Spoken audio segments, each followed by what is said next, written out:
Hey, good morning and happy Sunday, folks. This is Johnny hanging out with you again as we are following Jesus through the Gospel of Mark and asking the question both to Jesus and to John Mark, who is the writer of the Gospel. How do we become apprentices of Jesus? And honestly, it has been a phenomenal conversation and kind of almost the let's play in the sandbox for a little bit. You know, it's not always just the we have to figure things out. Sometimes when it comes to the gospel, you almost have to pretend that you're living in the moment. And in that moment, that's when things start to kind of make sense or things start to be revealed. On the subject of revealed, that is basically what we'll be walking through today. But I want to begin by kind of sharing with you guys my own testimony. And this is one of the neat things about our faith is that honestly, Jesus very clearly from the moment he found his disciples and started to, walk with them and show them, he constantly reminded them, you are going to testify about me, meaning you are going to be telling people what I have done in your life, what you have experienced in your life with me. And you're going to be basically, we use the word testify, which I know kind of has like the Christianese kind of language to it, but it's a term that is supposed to be found within a courtroom. In other words, you are standing there and you are being asked questions, you are under oath, and you are supposed to tell the truth and nothing but the truth. If you guys have ever watched any sort of court shows or whatever, you know the drill. You got to be telling the truth. Well, in this case, there are times in life when we get to share with other people, hey, I just want to share with you what God did in my life, where I found myself or maybe a situation that kind of overwhelmed me, and here's where God had a response, or he said something or did something, revealed something, and or took care of something, whether it's through a miracle or providing or whatever the case is, right? We're always called to have these stories. We're going to read a story like that today, but it's a story that it brings about two realities at the same time. And that's the interesting thing about not only the gospel writers, but also the reality of life in general. You will find some of the most profound, beautiful things or even moments, and at times, as strange as it sounds, in the darkest or most difficult places. And I say that because, folks, I know that we have these weird rules in our head, and sometimes we think, I don't want to hear a sermon about patience because in that week, God is going to, test the mettle of my patience. Okay, first off, no. Just because you hear something that God is saying or whether you hear the word of God, it doesn't mean that automatically it's going to happen. No, rather sometimes it's maybe this will help you reflect on a time that's back in the day, or maybe it's you may not even know that you're already in the midst of something. And this is God's word to you saying, hey, just be aware that I'm with you, or be aware of my word that's trying to encourage you in the midst of this. So in other words, don't assume that bad things are going to happen.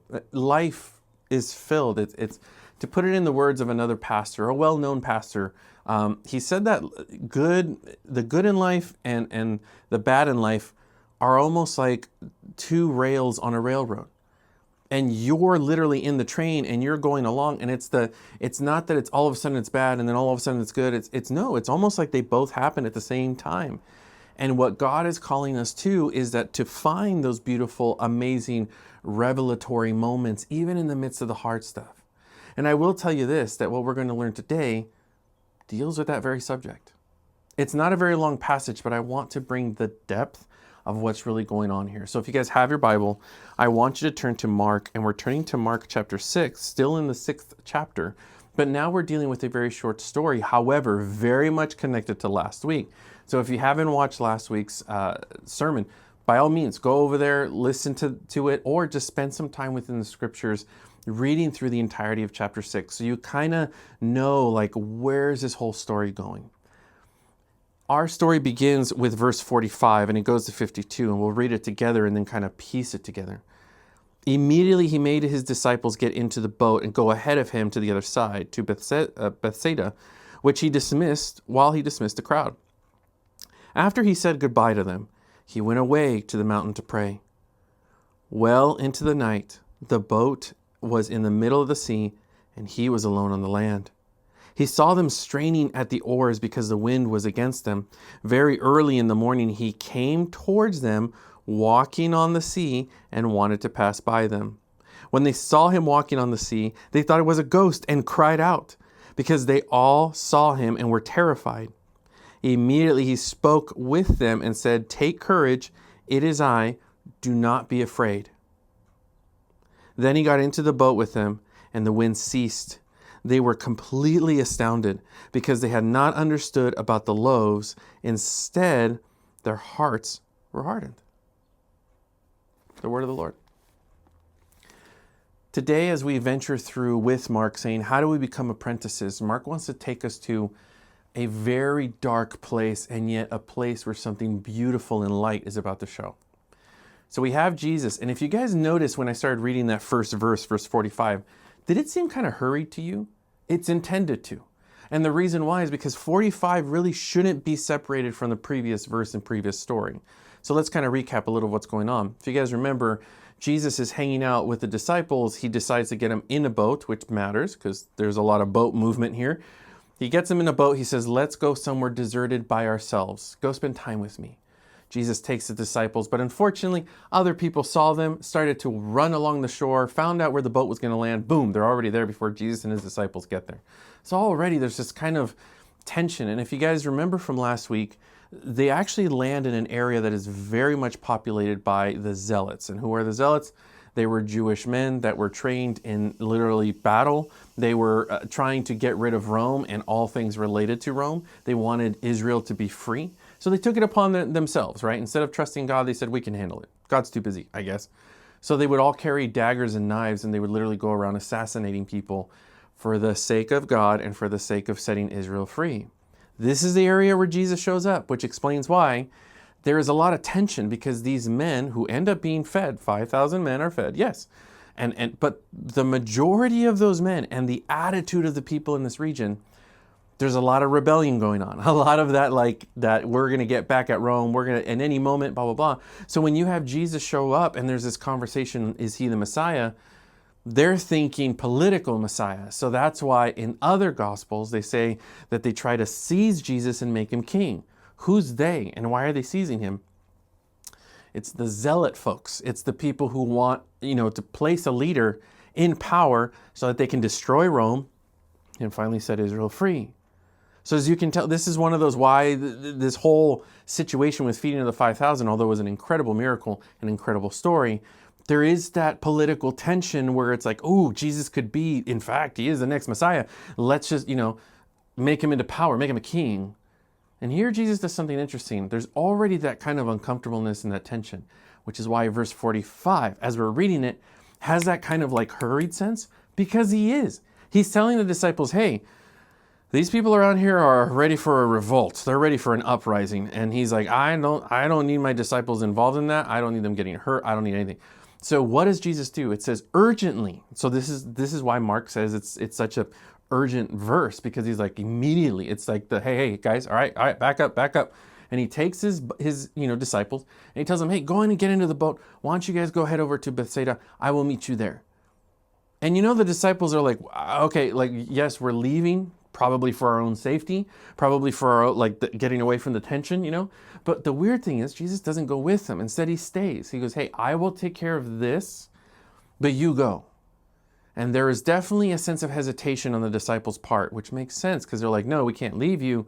Who's going to protect you, kind of thing. Again, they don't probably understand this is the Son of God. He doesn't need protecting. Okay, he's fine. So he's just saying, get these guys away. He starts to deal with the crowd. So what does Jesus do? Now the disciples have been obedient. They get into their boat and they start to head out. They have to go across the sea, and that's where they meet the wind, right? The wind is the result of, if you guys have ever looked at the Sea of Galilee, it is literally a C-shaped, it has the shape of a heart, but the mountain range around it is almost like a C shape. And towards the west, the mountain range isn't there, which is why a lot of the storms that you see in the Sea of Galilee that appear out of nowhere are the result of that C-shaped mountain range that literally sucks in whatever is out in the Mediterranean Sea. It literally pulls that in, and then you could be out in the sun, like I said this another time in the Gospel of Mark. You could be out and having a sunny day, and all of a sudden it starts to get dark, and it starts to get, really violent, and it's here's a wind, and here's a storm. It just happens. In this case, the disciples have now moved on. Jesus is on the shore. He's telling all the people, hey, thank you guys for being here. God, you guys can go, like, go about your way. And he starts to dismiss everyone. And just to show the kind of Messiah that he is, not a political Messiah. And I say that especially right now, ladies and gentlemen. I mean, it's one of those, I'm not apologizing for it. I just need you to be aware that when it comes to politics, Christianity, we're doing this weird thing right now where we're mixing politics and Christianity together like it's one massive thing. And trust me, we're talking oil and water. No. We need to separate these two, because the politics of today are just upside down backwards, and it's a dumpster fire. Call it what it is. That's what it is. Christianity is here to bring peace to that situation. That's on like oil and water. They're not going to they don't overlap. They don't agree. None of that. Are we good? Great. So Jesus showing politics are not his thing. He goes, no. I'm sending everybody away. And instead of becoming this revolutionary, amazing kind of, king in power, no, what does Jesus do? According to Mark, it says that he retreats himself into the hillside and he begins to pray. What is he praying? Mark doesn't tell us. Why doesn't he tell us? Because honestly, his prayers are not the goal. The goal is the person, not the prayers. For Mark, it's focused on Jesus. What is he doing? As apprentices, we are watching him. So here we are told the testimony that Jesus went off and prayed. And he prayed for a while, because he prays long enough that now it's going into the third watch, which is somewhere between 3 a.m. to 6 a.m., that he hasn't, fully met with the disciples yet. They're going on the boat, but something happens. That storm gets sucked in, and now they have a wind going against them, not behind them, which would help them get to the shore. No, this wind is pushing up against them. And now it's just kind of like, oh, here we go again. The storm is kicking in. They're struggling. And it says that they are struggling with the oars. And the word for struggle, very interesting language that Mark chooses, because the word struggle means to be almost tormented. And you're like, tormented? Like, what are you talking about? Like demon possession? That's actually the same term. But we're not necessarily saying that the disciples are fighting demons, but rather I'm saying that the wind coming against them and them trying to oar is we are struggling, we are suffering, this isn't going well. Like we have no more energy, we have nothing. Funny how it's at the end of the human ability that now all of a sudden somebody raises their hand going, can we call on God now? Right? So let me continue on in the story. Here we have Jesus. He has sent his disciples. They went on their way. They are now struggling with the storm. But what is Jesus doing? Praying on the hillside. After he said his goodbyes to them, he went away to the mountain to pray. While it was night, the boat was in the middle of the sea, and Jesus was on land alone. He saw them straining at the oars. There's that word, tormented, straining, right, with the oars, because the wind was against him. Very early in the morning, he came towards them walking on the sea.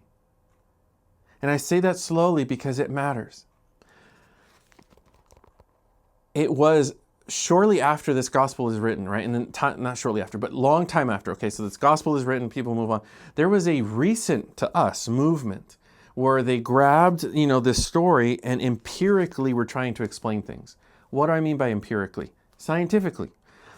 Scholars were trying to say there's got to be a empirical, aka scientific reason or something that we can explain away how Jesus walks on water. Why? Because science is still trying to, if we can observe nature and then it's pretty consistent, then we can observe and make rules saying this thing will always behave in this way. That's what makes science science. So we're like, oh yeah, the sun always rises and always sets. The earth spins. The stars also spin as well, which means we're the ones spinning, they are not. And it's just kind of like this, you're observing everything, right? Well, hunky-dory, we have a problem, because eventually, according to the story, it says, he saw them straining at the oars, verse 49, when they saw him walking on the sea. At this point, Jesus decides, I'm going to go to them, right? Which we'll read that verse again. Sorry, something flew in my eye. Something is going on because Jesus is about to do something that scientifically isn't explained. So many scholars have tried to say there's a sandbar that the disciples can't see, but Jesus could see, and he's like, okay, I'll just walk on the sandbar, and it looks like he's walking on the water. Why are they trying to explain it? Because a human body cannot stand upon water, which you and I are like, that's obvious. So then, so as much as they've tried to explain or to change the original Greek language in the story, it does it injustice. It's just one of those, if you change anything about it, then there is no point to the story. But luckily for you and I, it's one of those, hey, or we could just take this at face value.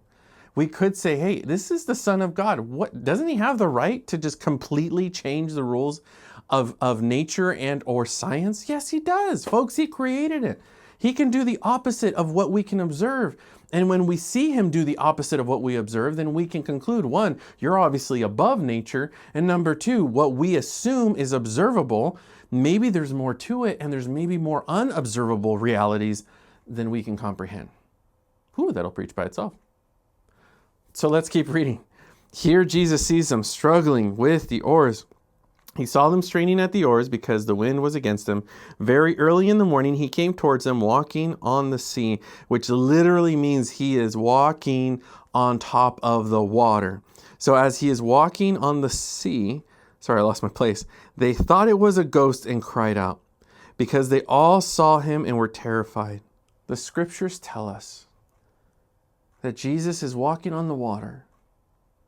And if you guys ever have a chance to look at Job, I believe it's in Job chapter 9. I might be wrong, but I believe in Job chapter 9.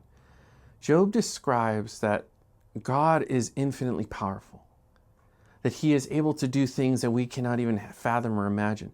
And one of the things that Job mentions is God is able to walk on the water. He's very specific on that. As he describes this reality, you want to think, okay, if I was John Mark and I was writing this gospel and I'm writing to Roman Christians, and then here they are aware of other scriptures and other stories. And what if they knew about Job? What if they looked at the story of Job going, wait a second. If only God can walk on water because he is above nature, then does that mean that Jesus is... Exactly. That's what I love about Mark, is that unlike John, John shows that Jesus straight out calls himself the Son of God. Like he straight out says it. But in the Gospel of Mark, Mark wants to show you that Jesus shows you that he is the Son of God. That he is in fact God in the flesh. So what ends up happening? He's walking on water. And then the other part is very interesting. It says that he intended to pass by them. Well, that's not fun. Again, if we were to just kind of look at the story in the way that it's written, why in the world would Jesus intend to see them struggling with the oars, and his intention is to keep going? Why in the world does he keep going? Like, if I were Jesus, I would be like, hey guys, calm down. I'm here. It's all right. Let me just help you. No. He intends to just walk by. Pause. This is where our story, yet again, just like last week, is filled with jazz. And jazz, not the music, but jazz, the human ability to hear one story and another story at the same time and understand that they are paralleling each other even though it's not the same story. Meaning, for example, if I were to tell you like my life story, how I was born, what if I started with a long time ago in a galaxy far, far away, Johnny Diaz was born? And you're like, oh, wait, isn't that Star Wars? Well, hold on. Now your brain is thinking Star Wars, but it's also thinking about the story of my life. Your ability to think of two stories at the same time and parallel them is called jazz. Here's the same thing, is that we are hearing about this, Son of God, Jesus himself. He is walking on the water, which you're like, wait a second, that echoes back to Job. Yes, it does echo back to Job. Job saying only God can walk on water. Yes, but then at the same time, as he is walking and he sees the disciples struggling, he doesn't intend to go to them. He intends to walk by, which you're like, why would you walk by? Walk by. Did anyone else walk by? Aha. If you guys remember in the book of Exodus, again, this goes back to Moses, same as our previous story. Moses was having a conversation with God, and Moses said, God, I want to see you. I want to see your glory. I want to see you. And God goes, hold on a second. You can't see my face, because if you see my face, you will die. So here's what I'll do for you. I will put you in the cleft of the mountain. I will put you on an edge of the mountain where you can, in fact, encounter me. But he's like, I'm going to shield you so that the only thing you see is the backside of me. But you will still see me. And what happens? It says that God passed by Moses. Except this isn't Moses. In fact, this is the one that Moses prophesied about, saying there's one that's going to show up, the Messiah, and he's exponentially better than I am, and he is going to be the greatest leader you guys will ever have. He's the one that is now standing there, which means if this is Jesus walking on water, intending to pass by, then that means this is God walking on water. And the time that God walked in front of Moses was for the purpose to reveal to Moses who he was and his name. He said, Moses, this is a revelatory event. You are going to encounter me, and you're going to encounter who I am, and I'm going to tell you my name. And so here Jesus is intending to walk past because he is doing the same thing that God did in the Old Testament with Moses. But when they see him, what happens? Panic comes in because phantasma. That's the Greek word meaning they think it's a ghost, it's an apparition. It is something that has come out of the water or is randomly manifested, and they don't know if it's good or evil. They just know we are seeing an apparition. We are seeing a ghost. And so they freak out going, we're going to die. Who is that? And immediately that ghost isn't a ghost. That ghost gets closer to them and says, hey, take courage. In other words, fear not. Why is fear the issue? Because fear, by the way, folks, I don't know if you've ever sat and really thought this through. Fear destroys everything. It destroys you. It destroys your trust. It destroys your soul. It destroys faith. It destroys so many things when it comes to the human reality. So here's Jesus yet again throughout the echoes of the Old Testament all the way until Revelation. The same thing is said by angels and now also by the Son of God. Do not be afraid. Take courage. And then he says, it is I. And in the English, we read going, it is I. Like, hey, it's me. No, it's not. It is me. The Greek word that Jesus uses is I am. Again, I know you're doing it. I know you're putting the pieces together. You're jazzing real good right now. Who says I am? I am the I am. That is what God says to Moses as he reveals himself to him. Folks, Jesus is intending to walk by because you were supposed to glance at him, see him, take courage, do not be afraid because he is the I am. That revelatory knowledge that goes beyond human understanding is supposed to bring us peace even in the midst of a storm. It says Jesus finally walked up to the boat and got in the boat. And the moment his foot hits the boat, the wind just dies. And what are the disciples left with? They're just in shock because they're like, again, what is happening? This man, and he just, the storm, it's calm, it's gone. But then something is told to us by Mark. He says, they were astonished, but yet their hearts were hardened, which goes back to a previous time in the Gospel of Mark where here Jesus was healing a man at the synagogue with a shriveled hand. And what happens? He heals them, and yet the Pharisees and the rulers and everyone else watching, their hearts were hardened because they didn't think, wow, God is here and he's doing miracles. No, they were like, we don't like this man. He is doing things that only God can do, and he is claiming things that only God can claim. And we're uncomfortable because no human being should be able to do that. And this is just blasphemy. So their hearts became calloused, insensitive to the movement of the Spirit. Here the disciples, even though they're experiencing Jesus in walking on water and literally declaring to them, I am the I am, their heads still can't wrap themselves around it, and their hearts definitely are too stubborn to even think maybe this is what's going on. But then Mark tells us this very interesting clue. If you guys have your Bibles, turn there again. You want to look at verse 32, because the reason why they didn't understand, the reason why they weren't fully wrapping their heads around who Jesus is, because they had not understood about the loaves. Instead, their hearts were hardened. The loaves?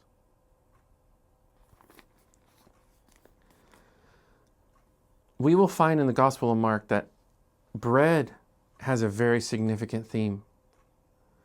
Mark wants us to understand that Jesus, unlike the manna that was with Moses and they called it bread from heaven, Jesus is in fact the literal bread from heaven come down to us. He is the one that satisfies us. He is the one that is our everything. We are sustained by him and through him and for him. What do they not understand? They were just given 2 chunks of loaves to Jesus and he fed 5,000 people. Eventually, when they get into the boat, as they jump into the boat, it says that another time in Mark, it says that they get into the boat and they didn't bring any bread with them, so there shouldn't be any bread at all. But Mark throws in that one curveball. It says, except for that one loaf that was in the boat. You're like, did someone leave bread in the boat? That's awkward. No, there's still no bread in the boat. What loaf do you think Mark is talking about? The bread of life. The one and only, Jesus.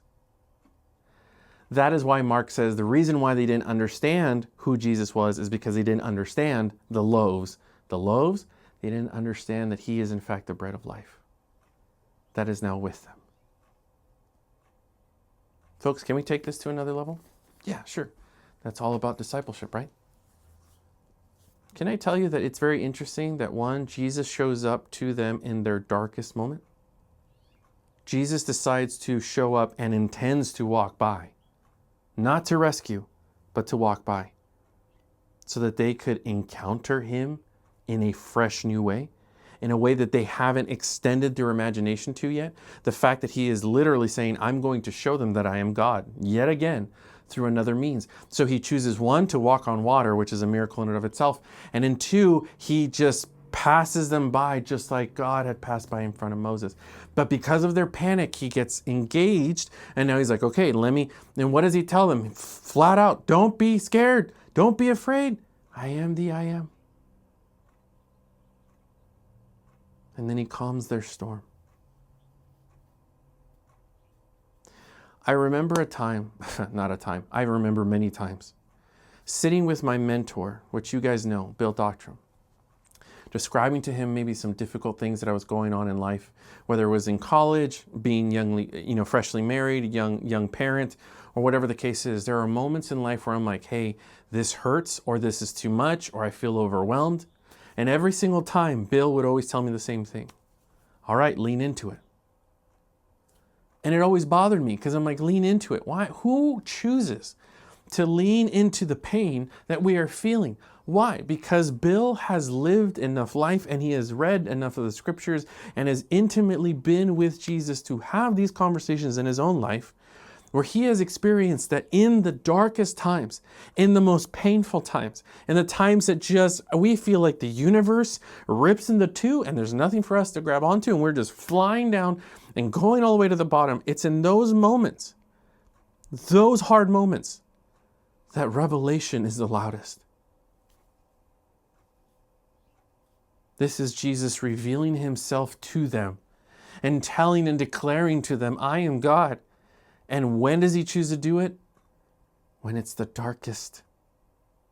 Because when it's the darkest, that is when light can really take over and be noticed. Folks, can I ask you this?